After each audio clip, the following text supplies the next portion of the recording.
कई वर्षों से मांग थी, कई दशकों से मांग थी, आजमगढ़ का अपना एक विश्वविद्यालय भी हो। और आज से 1000 वर्ष पहले अपने शौर्य और पराक्रम से विदेशी हुकूमतों की और विदेशी आक्रांताओं की चूलों को हिलाने वाले महाराजा सुहेलदेव के नाम पर बने विश्वविद्यालय का भी उद्घाटन आज आदरणीय प्रधानमंत्री जी के कर कमलों से होने जा रहा है। आजमगढ़ में 108 करोड़ रुपए से निर्मित महाराजा सुहेलदेव राज्य विश्वविद्यालय स्थानीय युवाओं को उच्च शिक्षा में नई दिशा देगा। दोस्तों, महाराजा सुहेलदेव राज्य विश्वविद्यालय की स्थापना को लेकर आपको याद होगा किस तरीके से एक संघर्ष किया गया था, किस तरीके से कितने दिनों तक जो है संघर्ष किया गया लोगों के द्वारा। आजमगढ़ के सपनों का विश्वविद्यालय कैसा होगा, किस तरीके से ये विश्वविद्यालय एक महान विश्वविद्यालय बन सकता है, इसको लेकर कितना संघर्ष किया गया, किन संघर्षों के बाद ये विश्वविद्यालय आजमगढ़ को मिला। अब ये विश्वविद्यालय की इसका उद्घाटन, इसके संगे बुनियाद का उद्घाटन करने के लिए स्वयं देश के गृह मंत्री अमित शाह आए थे, मुख्यमंत्री आए थे। एक बड़ा आयोजन करके इसके संगे बुनियाद के पत्थर को रखा गया था। और उसके बाद 10 तारीख जो बीता है उसमें स्वयं देश के प्रधानमंत्री ने मतलब कह सकते हैं कि इस विश्वविद्यालय का उद्घाटन किया, जो बिल्कुल इसका एडमिनिस्ट्रेटिव ब्लॉक और बाकी जो ब्लॉक्स हैं जो बन के तैयार हो गए उसका उद्घाटन किया। अब यह जो विश्वविद्यालय है इसमें अब कह सकते हैं कि प्रोफेसर की, सहायक प्रोफेसर की, एसोसिएट प्रोफेसर की यानी टीचिंग स्टाफ की वैकेंसी निकाली गई है। पहली बार इस नए नवगठित विश्वविद्यालय में अब टीचिंग स्टाफ की वैकेंसी निकाली गई है। उस वैकेंसी में प्रोफेसर्स की भी है, एसोसिएट प्रोफेसर की है और असिस्टेंट प्रोफेसर की है। दोस्तों, मेरे सामने ये पूरा का पूरा कह सकते हैं कि विज्ञापन है, आप देख सकते हैं, जिस पर लिखा है महाराजा सुहेलदेव राज्य विश्वविद्यालय। जो उसका जो विज्ञापन है उसके अनुसार ये जो वैकेंट पोस्ट है ये एडवर्टीजमेंट नंबर 1 है 2024 का। इसमें प्रोफेसर की, एसोसिएट प्रोफेसर की और असिस्टेंट प्रोफेसर की वैकेंसी निकाली गई है। अब मैं बता देना चाहता हूं कि ये कुल 51 या 52 वैकेंसी हैं जो निकाली गई है तत्काल में। और इसका जो लास्ट डेट है सबमिशन का ऑनलाइन वो 12 अप्रैल रखा गया है। और last date of submission of hard copy online application form ये 19 अप्रैल तक इसको हार्ड कॉपी आपको जमा करना है और ऑनलाइन जो है 12 अप्रैल है। मित्रों, इसके भरने के लिए आपको जो नियम हैं, जो शर्तें हैं वो बाकायदा इसके वेबसाइट पर उपलब्ध हैं, इसको आप देख सकते हैं, आप आवेदन कर सकते हैं। खास बातें आप इसमें देखिए कि पहले विश्वविद्यालय के पहले टीचिंग स्टाफ की भर्ती में एसोसिएट प्रोफेसर और साथ में असिस्टेंट प्रोफेसर में एक भी सामान्य का पद नहीं निकला है।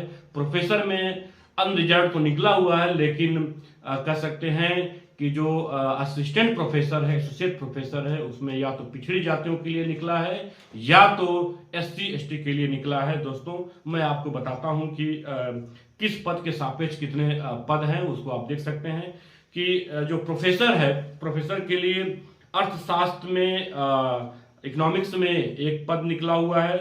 एसोसिएट प्रोफेसर, और ये खास बात है, प्रोफेसर के लिए ये अनरिजर्व है, यानी सामान्य कोई भी व्यक्ति भर सकता है। और जो एसोसिएट प्रोफेसर है उसके लिए OBC में निकला है, सिर्फ एक वैकेंसी है।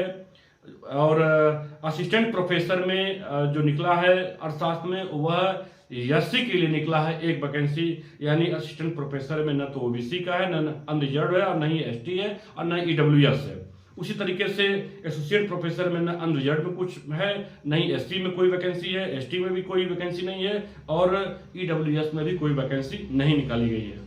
इतिहास विषय में भी वही है, अनरिजर्व प्रोफेसर के लिए एक निकाली गई है, एसोसिएट प्रोफेसर के लिए OBC में एक है मात्र, और ये असिस्टेंट प्रोफेसर में भी OBC के लिए एक मात्र है।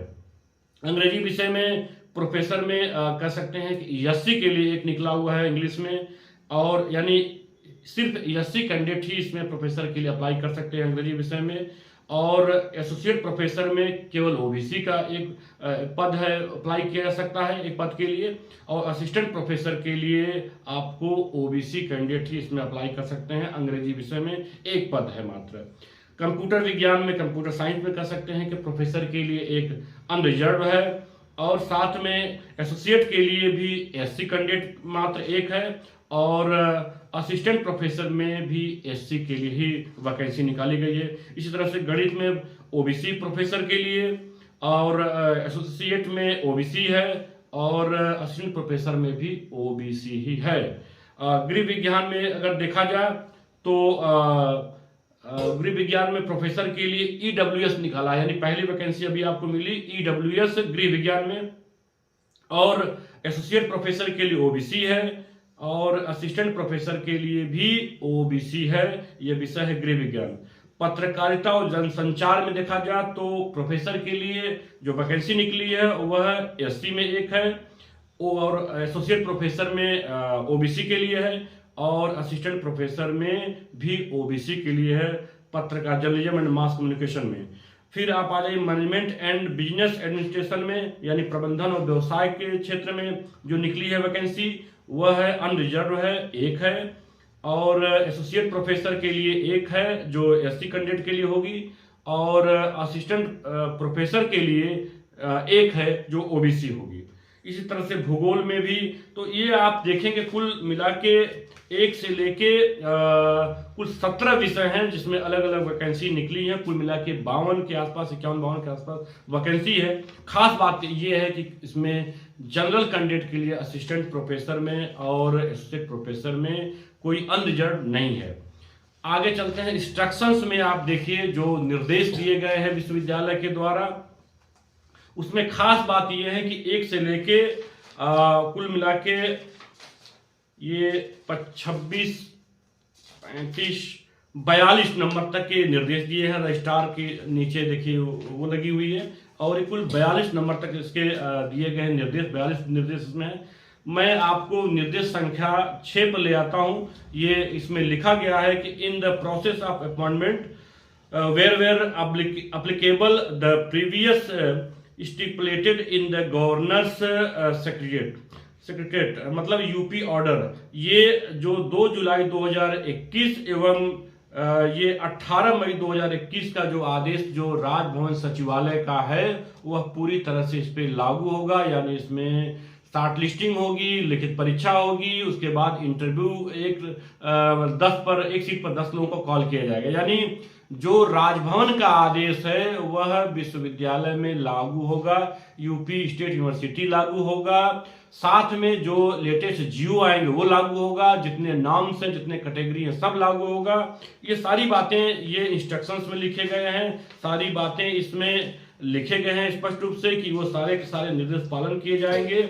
और सबसे बड़ी बात है जो इम्पोर्टेंट इंस्ट्रक्शंस इनके दिए गए हैं, निर्देश दिए गए, उसमें भी उस बात का जिक्र ये के नंबर पे किया गया है कि राजभवन के आदेशों का पूर्णतः पालन किया जाएगा। एपीआई से संबंधित और एकेडमिक से संबंधित और परीक्षा जो लिखित होगी उसके संबंधित। अब आप मेरा कहने का आशय ये समझ लीजिए, महाराजा सुहेलदेव राज विश्वविद्यालय में जब वैकेंसी निकलती है तो यहाँ रिटन एग्जामिनेशन भी होगा असिस्टेंट प्रोफेसर के लिए। यहाँ पर जो राजभवन का आदेश है जो 18 मई 2021 का है जो लागू होता है सारे स्टेट यूनिवर्सिटी पर, यहाँ पर भी लागू होगा। और इसको ये शर्त है यहाँ अप्लाई करने वाले किसी भी प्रोफेसर, असिस्टेंट प्रोफेसर किसके लिए कि इसको पढ़े, और ये सारी शर्तें जो है लागू होंगी। तो यहाँ अब बात निकल के आती है कि जब महाराजा सुहेलदेव राज विश्वविद्यालय में लिखित परीक्षाएं होंगी असिस्टेंट प्रोफेसर की भर्ती में, और वो उस 2 चरणों में ये पूरा कह सकते हैं कि प्रक्रिया होगी जिसमें शॉर्ट लिस्टिंग होगी और उसमें रिटन एग्जामिनेशन होगा, और उसके बाद फिर इसमें जो सफल होंगे उनमें एक पद के लिए 10 लोगों को कॉल किया जाएगा इंटरव्यू के लिए।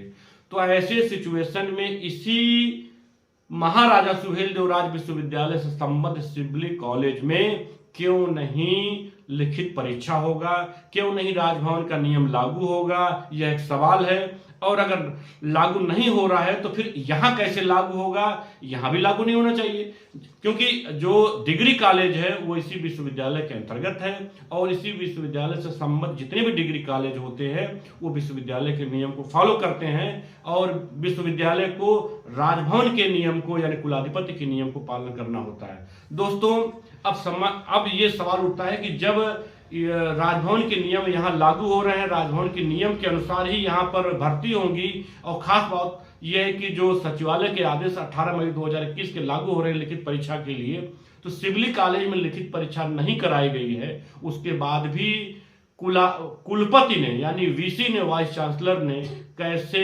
सिविली की 10 नियुक्तियों को सही करार दिया जबकि लिखित परीक्षा नहीं हुई है, कैसे उनका अनुमोदन कर दिया जबकि लिखित परीक्षा नहीं हुई है, कैसे उसको प्रोसेस को आगे बढ़ा दिया जबकि राजभवन के आदेश का पालन नहीं हुआ। इसका मतलब है कि यहाँ 2 तरीके का नियम लागू कर दिया गया है, यह कुलपति के द्वारा, यानी कुलपति खुद इस पूरे भ्रष्टाचार में मिले हुए हैं। अगर ये सच है तो सिविली कॉलेज का सच क्या है?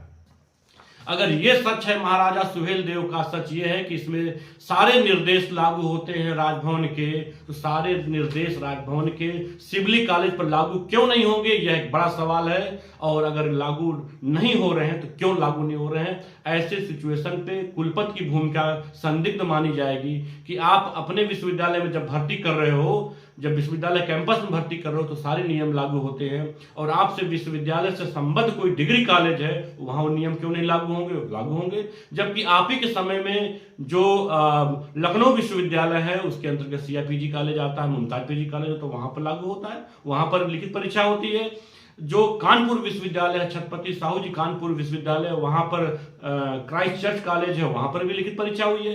तो ऐसे में सिविली कॉलेज में लिखित परीक्षा क्यों नहीं होगी? और अगर लिखित परीक्षा नहीं हुई है यानी पूरी प्रोसेस जो अधूरा है, पूरी प्रोसीडिंग लेफ्ट है, तो ऐसे अधूरे प्रोसेस में किया गया भर्ती की पूरी प्रक्रिया जो की गई है वह कैसे पूर्ण मानी जाएगी? वो तो नल एंड वाइड है। तो फिर ऐसे भ्रष्टाचार को पोषण करना नहीं कहा जाएगा तो कैसा कहा जाएगा कि सिविली कॉलेज के इस पूरे भ्रष्टाचार को जानते हुए भी आपने कैसे अनुमोदन कर दिया? वीसी ने कैसे 10 शिक्षकों की भर्ती को सही ठहरा दिया जबकि रिटन एग्जामिनेशन हुआ नहीं, जबकि खुद अपने रिटन एग्जामिनेशन की बात करते हैं? तो दोस्तों ये दोहरा चरित्र नहीं चल पाएगा, क्योंकि नियम सबके लिए बराबर होता है। सारे विश्वविद्यालय के लिए नियम बराबर होगा, सारे स्टेट यूनिवर्सिटी के लिए राजभवन का एक आदेश होता है, और उसी तरीके से उससे जो संबद्ध कॉलेज है उन पे ऊपर भी यही लागू होता है। ये साबित हो गया है कि जो सिविली कॉलेज की जो नियुक्ति है वो भ्रष्टाचार के आधार पर हुई है, नियमों की धज्जियां उड़ाई गई हैं, उसमें लिखित परीक्षा नहीं कराई गई है, जिसमें कुलपति ने स्वयं उसको संरक्षण दिया है, स्वयं उसका पोषण किया भ्रष्टाचार का। जो आरोप लगाया गया था शिकायतकर्ताओं के द्वारा वो अक्षरशः सत्य साबित हो रहा है, और उसमें कुलपति भी मिलीभगत है कुलपति की। और क्योंकि अगर नहीं होता तो वो इनको पड़ताल करनी थी, इनको जांच करनी थी, और इनको तब जो है अप्रूवल देना था, तो फिर वो 10 लोगों का अप्रूवल कैसे दिया गया? इसका मतलब है कि नियमों की अनदेखी की गई, इसका मतलब है कि वहां पर आपने आंख मूंद लिया, इसका मतलब है कि उसमें आपका कहीं स्वार्थ था, वाइस चांसलर का स्वार्थ था, विश्वविद्यालय का स्वार्थ था, और उसने नियमों की शिथिल करते हुए 10 लोगों का अप्रूवल दिया जो नियम विरुद्ध है। तो अब क्या होगा सिविली का हश्र, क्या होगा ये पूरे प्रक्रिया का हश्र? दोस्तों ये आने वाला समय बताएगा। इसके लिए दोषी कौन कौन से लोग हैं और कौन कौन से जिम्मेदारों के खिलाफ क्या क्या कार्रवाई होने जा रही है, ये सारी चीजें अब आप भविष्य के गर्त में हैं, बहुत जल्द ये चीजें आपके सामने आ जाएगी। इस तरह के वीडियो को देखने के लिए हमें लाइक करें, हमें सब्सक्राइब करें, शेयर करना बिल्कुल मत भूलिए। नमस्कार।